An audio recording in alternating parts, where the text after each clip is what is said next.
DPR akan mengambil alih inisiatif pengajuan rancangan undang-undang perampasan aset itu menjadi inisiatif DPR, bukan lagi inisiatif dari pemerintah. Dan sampai hari ini pemerintah masih menunggu kapan itu akan dibahas oleh DPR. Respons Yusril soal rakyat desak Prabowo sahkan UU perampasan aset, sentil sikap tegas RI 1 ke DPR. Menteri Koordinator Bidang Hukum, HAM, Imigrasi, dan Pemasyarakatan, Yusril Iza Mahendra merespons desakan rakyat yang meminta Prabowo Subianto mengesahkan UU perampasan aset bagi koruptor. Menurut Yusril, Prabowo sudah kerap meminta DPR untuk membahas rancangan UU perampasan aset. Ia menjelaskan RUU tersebut sebenarnya sudah diajukan era pemerintahan Joko Widodo pada 2023 lalu. Namun, hingga saat ini hal tersebut belum dibahas oleh DPR. Ia menyebut, DPR akan mengambil alih inisiatif pengajuan rancangan tersebut. Atas hal ini, pemerintah masih menunggu kapan hal itu akan dibahas DPR RI.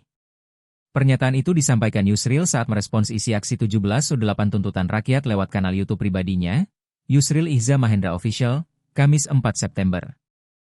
Terhadap rancangan undang perampasan aset, Pak Presiden Prabowo Subianto sudah berkali menegaskan bahwa beliau meminta kepada DPR untuk segera membahas rancangan undang-undang itu.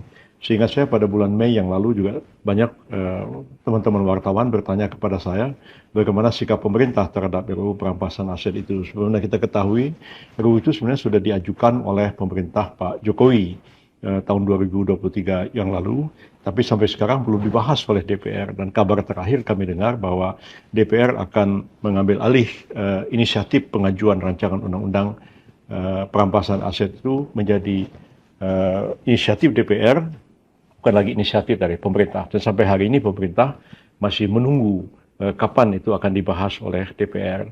Dan kami juga sudah melakukan koordinasi dengan Menteri Hukum Pak Supratman kemarin dalam pembahasan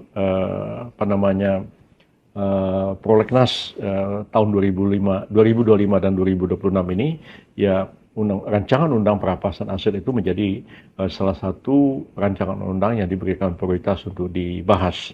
Nah, kalau memang itu inisiatifnya nanti diambil alih oleh DPR, tentu pemerintah akan menunggu begitu DPR menyampaikan RUU itu dan menyampaikannya juga kepada Presiden, maka Presiden tentu akan melakukan surat Presiden untuk menunjuk menteri yang akan membahas RUU perampasan aset itu sampai selesai. Download Tribun X sekarang, menghadirkan lokal menjadi Indonesia.